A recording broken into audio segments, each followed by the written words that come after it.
आज जो digital hearing aids का जो डिस्ट्रीब्यूशन हुआ है सर, उसके बारे में थोड़ा सा हमारी ऑडियंस को बताइए, इस इनिशिएटिव के बारे में थोड़ा सा हमारी ऑडियंस को बताइए सर। सब में पहले नमस्कार। मेरा नाम नासिर उस्मान शेख है।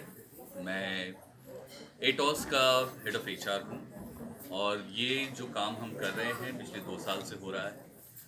कोविड के दौरान में एक छोटा सा ब्रेक मिला तो उसका फ़ायदा ऐसा हुआ कि जो 1.5-2 साल पहले हम लोगों ने डोनेशन दिए थे, उस वजह से करीब 100 से ऊपर हियरिंग एड दिए गए बच्चों को।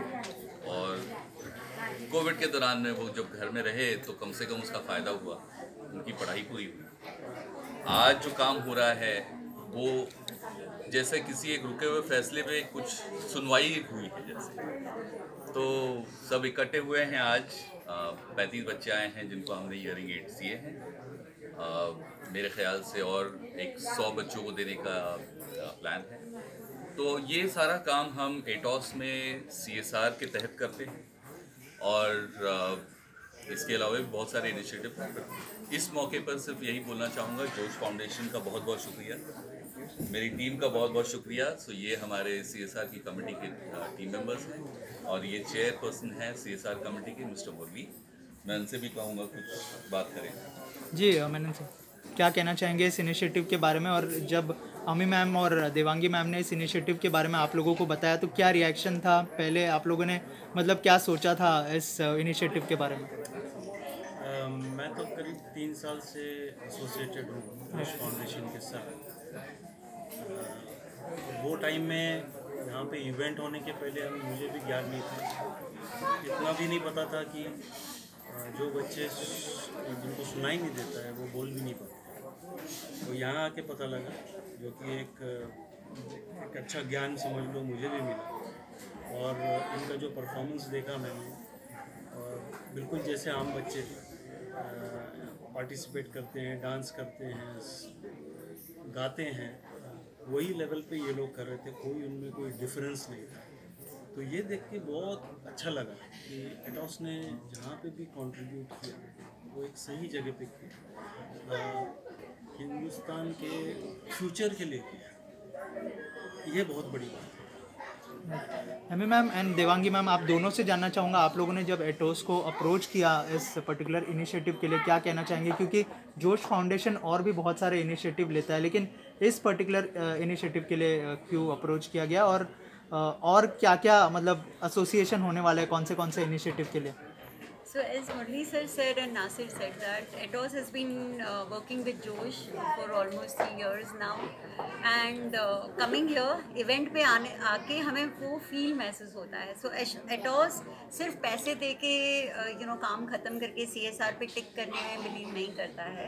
We want to engage, we want to see कि ये इनिशिएटिव कैसे, as Murli sir said, हमारे देश को कैसा बेनिफिट हो सकता है। बच्चों को तो होता ही है, but overall we are building a society, so we feel privileged that we are getting a opportunity to work with Josh. Yes ma'am. Sir आवाज़ वाइस बोलिए मैम। Yes ma'am. जोश फाउंडेशन की तरफ से डॉक्टर गांधी और मेरी तरफ से एटॉस को हम धन्यवाद करना चाहेंगे।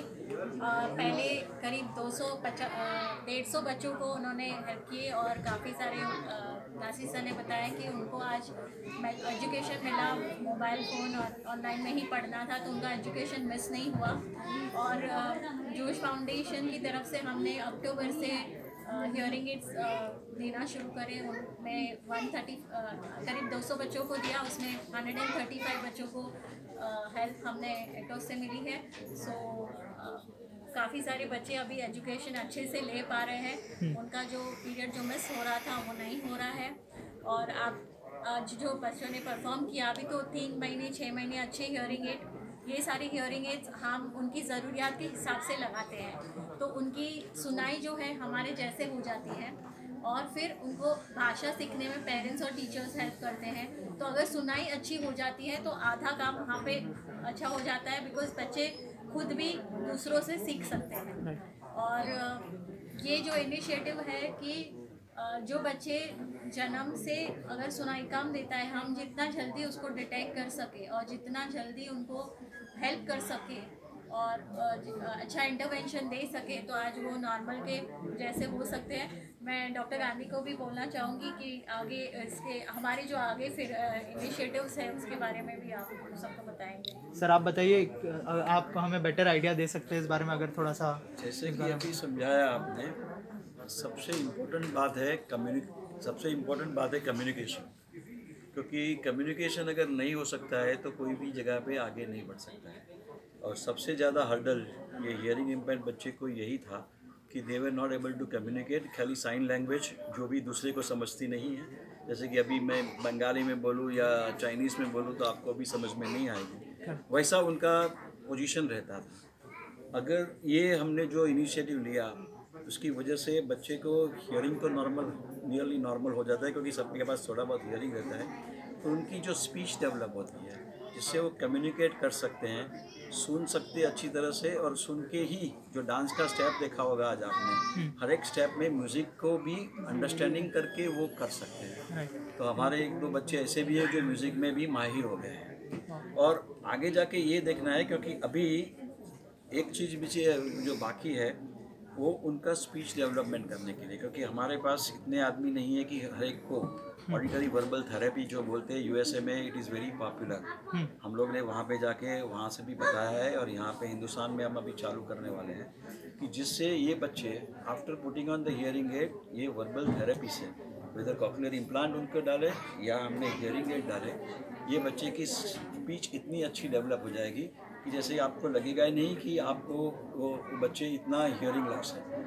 और ये अगर हम अचीव करेंगे, जैसे कि सर बता रहे हैं कि हिंदुस्तान का प्रोग्रेस होगा, क्योंकि ये बच्चे छोटा छोटा काम नहीं करते रहेंगे, ये बच्चे कहीं पे भी जाएंगे, एटोस कंपनी में भी आईटी में काम करेंगे, और बड़ी बड़ी कंपनियों में उनको कोई प्रॉब्लम नहीं होगा, क्योंकि उनको कंप्यूटर नॉलेज, क्योंकि वो डम्प नहीं है, उनकी बुद्धि विकास उतना ही है, खाली उनको साइकोलॉजिकली नीचे रख के अपन लोग नहीं कर रहे हैं। ये अगर आगे बढ़ जाएगा, उनका साइकोलॉजिकली उनको आगे बढ़ा देंगे, जिसमें एक कॉर्पोरेट जैसे 3-4 कॉर्पोरेट सेक्टर हमारे साथ में है, वैसे हर एक कॉर्पोरेट सेक्टर ये हिसाब से देखे कि नहीं कि खाली 2% देना है तो कहीं पे देखे क्या फ़ायदा होता है कंपनी को, वैसा देखे। बट पूरा देश का उद्धार के लिए जो गवर्नमेंट ने स्कीम बनाई है, उनका धन्यवाद देना चाहूँगा एटोस को कि उन्होंने वो हिसाब से कर रहे हैं।